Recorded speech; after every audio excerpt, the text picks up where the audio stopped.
You're listening to the Black Eagles podcast. Ahmet Dursun Sergen aldı. Sergen Bülent yan yana. Sergen Bülent. Sergen.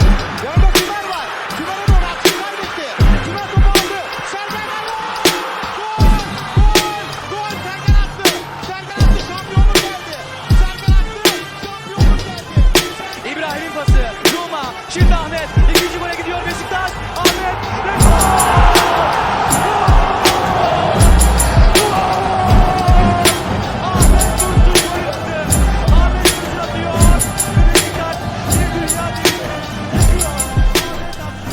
Welcome back, everybody. Episode 160 of the Black Eagles podcast.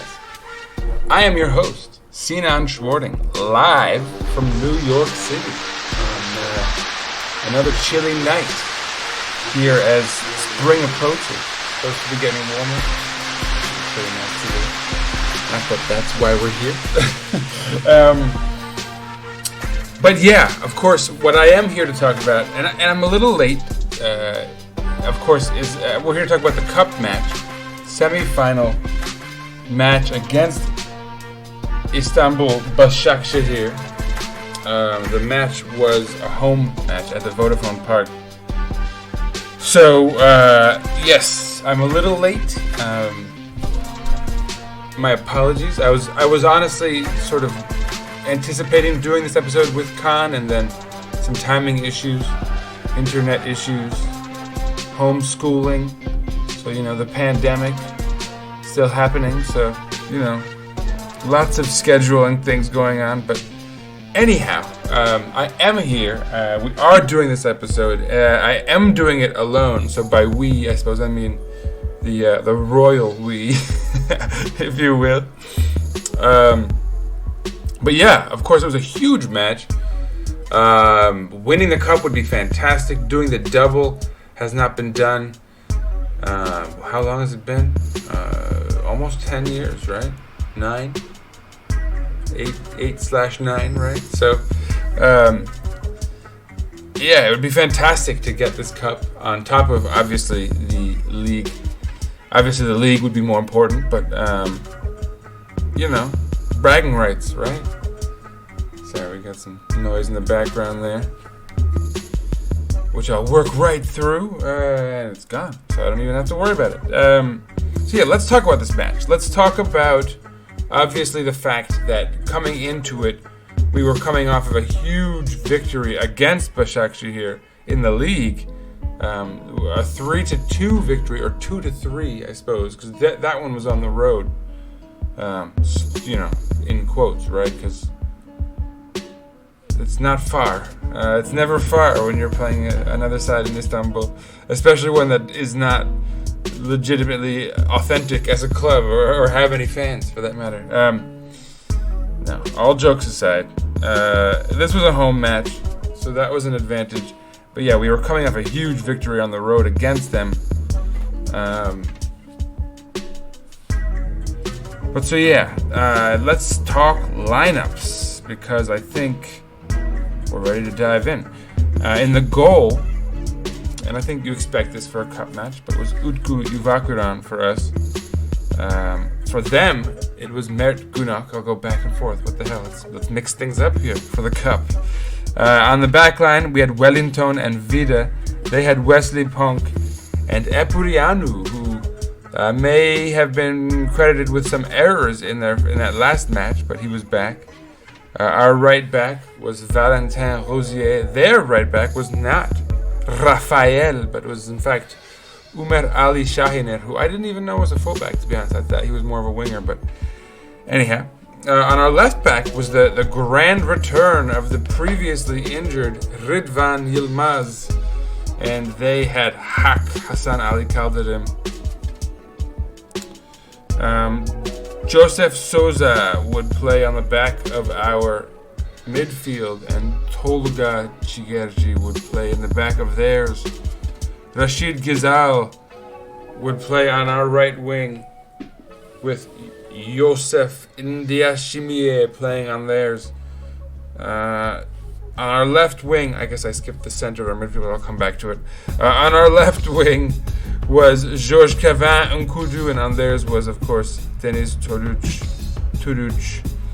Back to the center of the midfield, we would have Dorukhan back in there with Ozan alongside him, which is a little bit exciting, perhaps, for anyone looking out for that.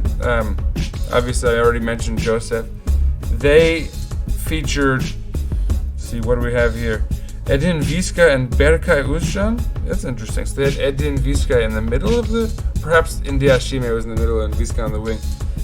Yeah, Google probably has this one wrong, but whatever. Doesn't matter.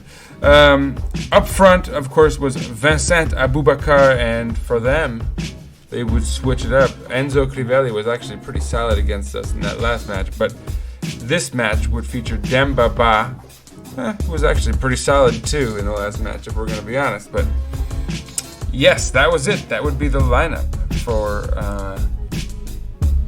both sides. I've sort of very efficiently managed to cover both sides here. Of note for us is that Montero was back on the bench, as well as Aydin Hasic and a number of others. But Bilal Ceylan, by the way, was on our bench. But most importantly, of course, is the news of Montero being there because he's coming back from an injury. So that means he's available, which is nice. We have some depth again. I won't talk too much about their bench or anything. I don't think it matters that much. I think we get the point. We've covered them enough, considering we just played them also in our last match. So let's talk about the match itself. And it would be active right out of the gates again. 6th minute would be a nice start of the match for us. At least in theory. A quick goal, it looked like, off of a free kick. Rachid Ghazal lining up sort of deep on the right side, putting it in well for, the whole team was hungry, going for it, and it ended up being Wellington putting it at the back of the net. Cleverly, actually, a nice little header to the bottom right low. But it would be called off for offsides. And I don't know exactly who would be called offsides, because if you look at the replay, it would appear that like 7 of our guys were offsides. We were very enthusiastic, which, bad but also good in a way. In the 16th minute, that one wouldn't stick. But in the 16th minute, Ozan would cut out sort of, I don't know if you'd say well defended, a headed ball. He would take the ball decisively, make a really nice pass, to be honest, to Aboubakar, who would make a really nice sort of juke that would just put Tolga on his butt, and then take a nice step and easy as you like, put it away. 1-0. Vincent Aboubakar just flaming hot, and he didn't score in the previous match, but he had his, fingerprints all over the match, assisting and just being all around very useful in attack. And so, starting right where he left off, scoring a huge goal, giving us the lead in the 16th minute. Can't say enough about the importance of those, of scoring first, especially for a side like us where teams like to defend and sit back and disrupt our play. Scoring early just takes away that game plan entirely. So just absolutely love to see it. 20th minute, Rachid Ghazal would put in a shot from distance that again looked like a kind of cross, but then on the replay it was clear it was a shot. There was nobody there to receive the cross. And it was sort of reminiscent of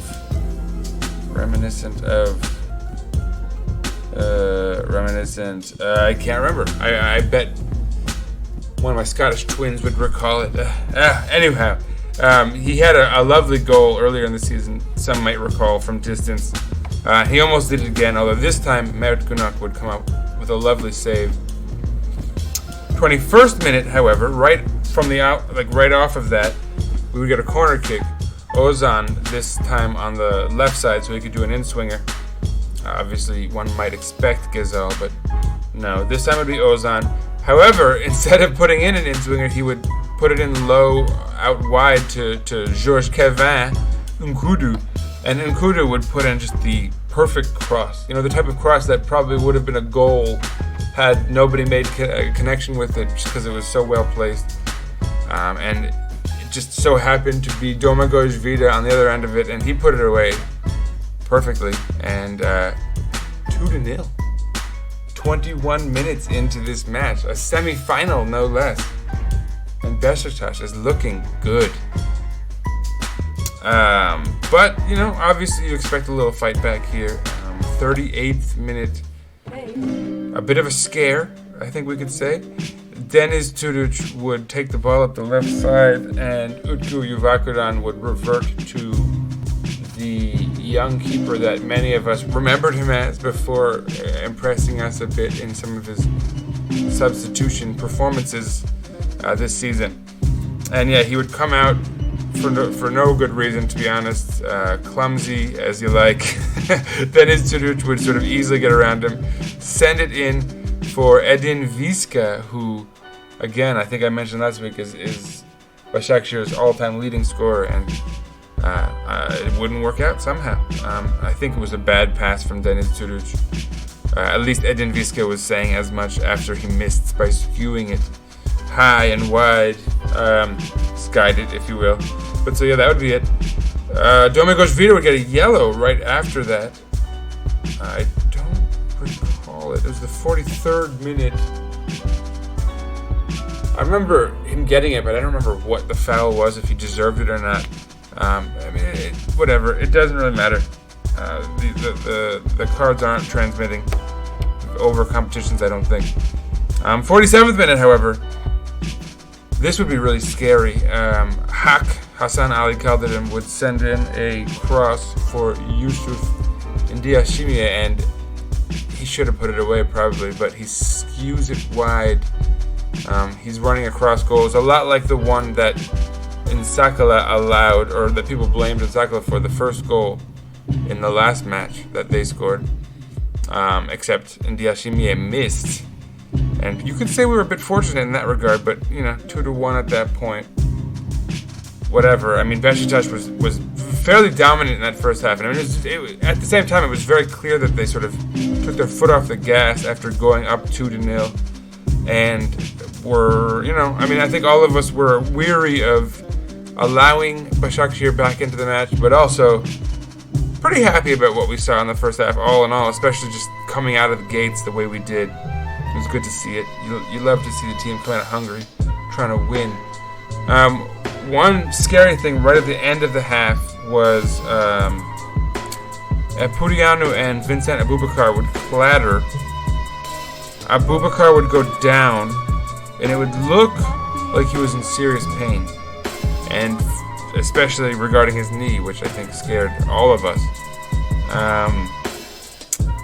He would get back up, run around a little bit. I should have paid more attention. I was quite scared going into the injury, and then I think just seeing him get back up and knowing he was going out put me at ease, and I kind of maybe even, you know, subconsciously tried not looking too carefully. But whatever it was, he did get back up and run around again. He would come out at the half for Kyle Larin, and that would be scary, obviously.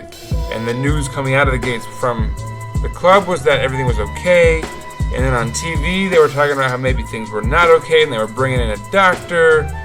And then finally, in the end, and this is a spoiler alert, but I guess I won't give away any, you know, match news. It seems like Abubakar is going to be okay. I mean, cross your fingers. I don't think anything's definitive yet. It would appear he came away with a slight injury. But the big news is that it's nothing serious and he should be fine. So, we escaped one there. Again, don't breathe too easy. Let's keep adrift of this. Stay on it. Make sure he's healthy. I wouldn't mind seeing Cenk play in our next match. I mean, I don't know. It's Fener and we really need Abubakar. So, tough. Yeah, I mean, I hope he's healthy enough to play against Fener, I guess. That's really all there is to say. But that would be it at the half. And that would be the sub, Larin for Abubakar going into the second half. 48th minute. A sign of their intent, perhaps, or their continued intent. And again, it would be Hassan Ali Kaldırım sending in a nice cross to Dembaba, who would send in just a ripper of a shot. I don't think it was a volley. I think he brought it down. But the shot I recall for sure, because Utku made a very good save and he got just enough on it to send it into the crossbar and out. And so, fortunate not to have allowed a goal there. Credit to Utku for sure. Certainly credit to their attack on that play. The 59th minute, and this is where things would start getting a little messy. Umer Ali Şahiner would send it into Viska, who would, I don't know if it was a cross, I don't know if it was a shot, I don't know what it was, but it was dangerous, and Utku did very well to sort of steer it wide, save it, I suppose, let's call it a shot, why not? In effect it was, but unfortunately, where he steered it was not perfect. He put it right onto Deniz Türüc's foot, and he would send it in low, a low volley. Nicely finished, if we're going to be honest. I mean, got to give him credit where it's due, I suppose. But yeah, no assist credited because, again, Utku would sort of punch it out to him, and yeah, Deniz Türüc would put it away. A big goal. 62nd minute, and I suppose a reaction to that, Atiba would enter the match for Ozan. I think we could all question if that's really the move. Clearly, it was a move towards leadership, though. And, debatable as it might be. I mean, because Ozan, again, was impactful. I don't know if he was credited with an assist. He was credited with the assist for that first goal. So, and deservedly, it was a lovely pass. So, I don't know. It's a defensive move, but I suppose you want to hold on to that one goal lead again that had just bitten us in the butt in the previous match where we took out Adem Ljajic for Necip and then gave up the equalizer. So there's a precedent to maybe not do that again, if you will. But 73rd minute, another highlight. Georges Kevin Nkudu would send in just a pinpoint cross. He was really actually solid in this match, I gotta say, with his crossing especially, which we've sort of given him slack for, but yeah, not today, or not yesterday, the other day. But yeah, he would find Kyle Larin, and Kyle Larin with, again, it's a perfect header, actually. Sends it low into the bottom right corner of the goal, and Mert Gunak would do really well to turn it around the post. Just fantastic technique, if you'll believe it, from Nkudu and Kyle Larin. Kyle Larin with the head. And so we were unfortunate not to go up 3-1 at that point, but we didn't. It definitely didn't happen. 77th minute, we'd see some subs. Berkay Özcan would exit the match for Giuliano, so an attacking move on their part. Dembaba would exit the match for Enzo Crivelli. We all know what Crivelli could do after that last match.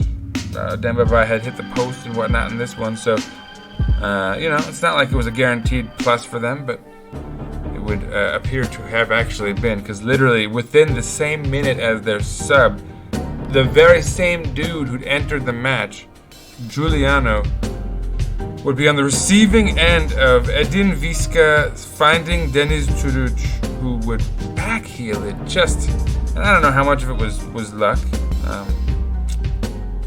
I don't rate Deniz Türüc that highly. I mean, he's solid. He's certainly been a key contributor for them in these last two matches. You'd be hard-pressed to disagree with that, even if you didn't really like their performance all in all. But Deniz Türüc did really well. Backheels it perfectly onto the foot of Giuliano, who finishes it well, low to the corner. I mean, the angle was such that perhaps you could expect Utku to, put something on it, but I don't know. It was close enough to, and Giuliano is seasoned enough as a scorer that I won't hold him against it. Or I won't hold it against him. Yeesh, sorry. It's late, folks. But so yeah, subs right after their goal, Aleksic would enter the match for Edin Visca. So for anyone who remembers the last match, Aleksic was really a little bit scary, if we're going to be honest. But yeah, so he would come in. 82nd minute, we would bring Adem Ljajic into the match for Dorukhan Tokus. So we were going back on the offensive. Additionally, we would take out Ridvan Yilmaz for Fabrice Nsakala. Ridvan was a little rusty. He's just coming back from injury. It's okay. But so obviously Sergen didn't really want to risk it. And also probably didn't want to risk him being further injured or re-injuring anything. So took him out. In the 3rd minute of extra time, I mean, there was one final chance in the 90th minute. Nkudu again, lovely cross, would find Atiba, who would try to round the keeper, but Mert would do well to get down and grab the ball and sort of prevent a chance all around. Our final sub would be Azubuike Okechukwu entering the match for Tolga Chigerchi, who, after the way Abubakar put him on his butt and scored that first goal, we might as well just retire, frankly. But still, they scratched their way back into the match, 2-2. Final whistle blows for extra time. Scary times. One little note that I failed to mention: we have potentially a new hit list entry. Yusuf Ndiashimie would come in low, take out Valentin Ozier, cruel and unusually, if you will, and then get up in his face and start yelling at him. And it was dirty, it was vicious, it was nasty. I liked Ndiashimie. I think he may have been on Evran's shortlist as a guy who we could look at as a transfer. So I hate to do this, but sir, you're on the short list. I'll say that. You're on the cusp of the hit list, my friend. And if I see any more of that petulant nonsense out of you against us going forward, I'm gonna hate to have to do it. But you've heard the horn go off, so just beware, sir. Anyway, extra time. We'd see subs. A fun one for, too bad Evran isn't here to celebrate it with us. Aydin Hasic would come in the match in the 101st minute for Rashid Ghazal, and that guarantees the kid 20 minutes. That's some serious action. Evran, if you're listening, I hope you enjoyed it. I think you would, because literally, again, within the minute, talk about a game of impactful subs. This would be fun, actually. This was a really fun goal. It's still 101st minute. I guess technically the 102nd, because it was like 101 and change. But Adem Ljajic would make a nice run into the box. Beautifully laid off ball. It looks like it's towards Aydin Hasic, but he does the dummy, the step over. It perfectly rolls to Kyle Larin. He's run out a bit ahead of it, but even still, he sort of pulls himself back, puts on a lovely touch with a little finesse around Mert for the goal. 3-2, just a giant goal. Again, jubilant celebrations. Aydin Hasic clearly thrilled with himself for that dummy. I mean, it really was clever. Of course, Adem Ljajic gets credited with the assist. Atiba is up there celebrating heartily, like it's a great team celebration. Again, like you love to see these guys getting into it, putting their heart into this match. It would be easy for them to sort of lose focus on a cup match like this. So to be focused on the cup, to be excited to be competing on all fronts, it's great to see. Obviously, Atiba bringing a bit of that with him as our leader, captain. A few more subs. 106th minute, 105 plus 1, right before the extra time half. Mehmet Topal would enter the match for Yusuf Ndiashimiye. And once again, young man, I've got my eyes on you. You could be hit list material if you don't shape up. Sir. Leo Duarte would come in right after the play would resume, the second half of extra time, if you will. He would enter for Wesley Ponk. Leo Duarte is a guy I was curious about. He's 24. He came from, I think it's Flamengo. It was, certainly the type of player who would historically, you'd think would be coming to one of the bigger clubs. He's on loan from AC Milan. Yeah, he did previously play for Flamengo. I got that right. But yeah, so the type of profile for the type, for one of our clubs, you'd think we would get a guy like that, a Milan loanee, and they might get, or a smaller club might get Montero. Although at least he's Atletico Madrid, so that's nothing to be sad about. But whatever it is, an interesting player. I didn't actually pay much attention to his performance for them. He didn't get a whole lot of time, coming in the 106th minute, as it were. 121st minute, Necip would get a sniff of action, replacing Georges Kevin Nkoudou. I don't know exactly how that would shake out formation-wise. I assume it would involve Kyle Larin going wide, or maybe Adem Ljajic going wide. I really don't know. But whatever it is, it doesn't really matter too much. The match would end within the same minute. Final whistle blows. Beşiktaş wins 3-2. Another 3-2. And so this would be 3 matches against Başakşehir. 3-2 victories. So you can't say enough about how weird that is. But yeah, you love to see it. Just a big late goal to win it for Beşiktaş too. So exciting stuff. And that would be it. Later on, if for folks curious about who Beşiktaş will face in the finals of the Turkish Cup, Ziraat, Bankas, whatever. I'm not going to go into the sponsorship here, but Antalyaspor would play Alanya at home. They'd be the hosts, and they would be victorious, 2-0. You hardly ever see them score twice. Podolski and Hakan Uzmert scoring in each half. And that would be enough for them to go through. And so Beşiktaş against Antalyaspor, be there or be square. I don't know if we have a final date yet set for that. I certainly don't see it here. So, stay tuned. Obviously, we'll be back with more news on that front. But yeah, there's no stats, there's no table here. Obviously, upcoming with a huge match against Fenerbahce, our rivals, Fenerbahce. Can't say enough about how much trouble they're in, having lost Mesut Ozil for a long-term injury. Of course, they lost in their last match, 1-2 at home against Gençler Birliği, which Gençler is a side really struggling. As folks know, they're dead last, even still, despite that victory. So they cannot, Fenerbahce cannot be happy with that result, obviously, and the danger is that it could spur them on to a better result against us. But on the other hand, they're in trouble. They're obviously in a lot of trouble going into this match.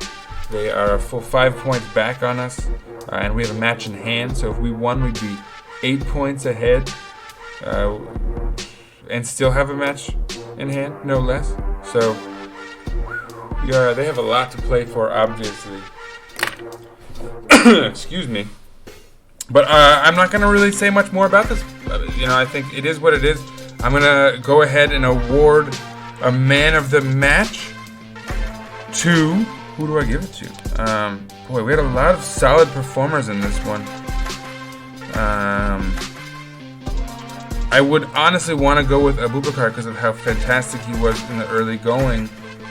But going down to injury, or a light injury, or maybe no injury, whatever it is, but leaving at the half, he didn't get a full match's performance. I think I'm going with Nkudu. He was really pinpoint with his crossing all match, which that's his weakness. So gotta give it to him. I thought he was really solid. Defensively, we allowed 2 goals again, so I don't want to get too excited about anyone there. The center of our midfield, Joseph Atiba as a sub, he stood out as being quite solid, obviously. Ghazal, again, another assist. Did he have an assist? No, he didn't have an assist, but he almost did. The Wellington one, right? But whatever it is, a lot of standouts, I would say, but I'm going with Nkudu. He definitely had an assist for the Vida goal, and could have had more. Was really just all around a great presence, and it's funny, he didn't use his speed the way he normally does in games where he stands out. He did it with his crossing, with his technique. So shouts to Nkudu, my man of the match. If anyone has another man of the match, I look forward to hearing from you folks on Twitter or Instagram. Follow us as always at Eagles_podcast. Follow myself at Sir_Rights_a lot on Twitter. On Instagram, you can follow us Black Eagles Podcast, one word. And I'm signing out. But once again, we've got our friend, the Southern Eagle, whose first name is Emre. I got a bit of a name from him. So he'll be giving us his thoughts on the match again. So stay tuned for that. And without further ado, I think I do have to go Beşiktaş! Peace out, everyone. Stay tuned for the huge derby match, post-derby coverage with us here. Gotta beat these guys. Gotta beat Fenerbahçe. We hate Fenerbahçe. They are the model of excessive spending. Screw them. Peace out.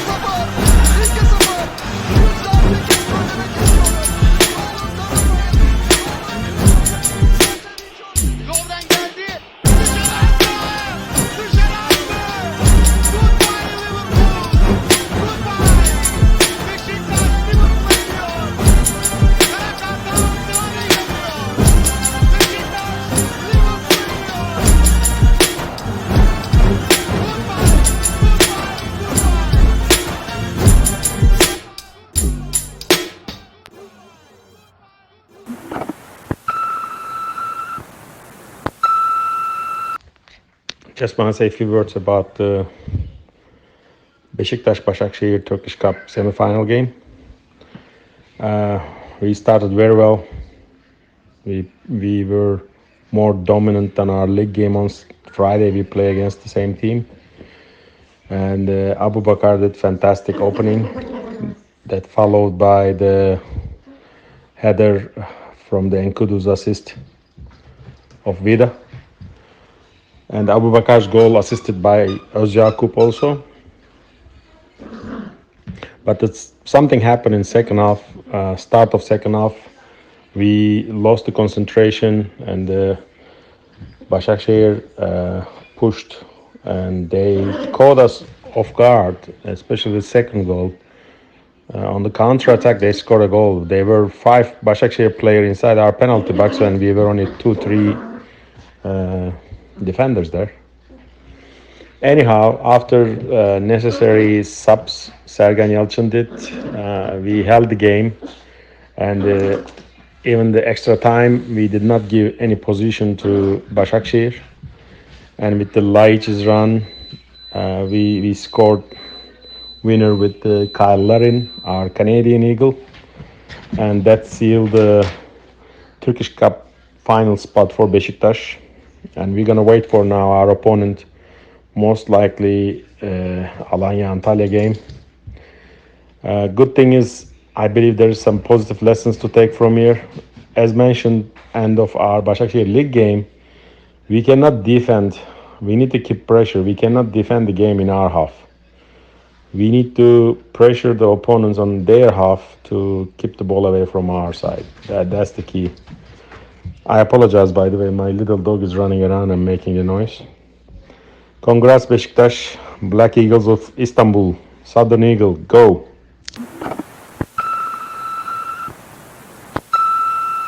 Beşiktaş International hopes you enjoyed this program.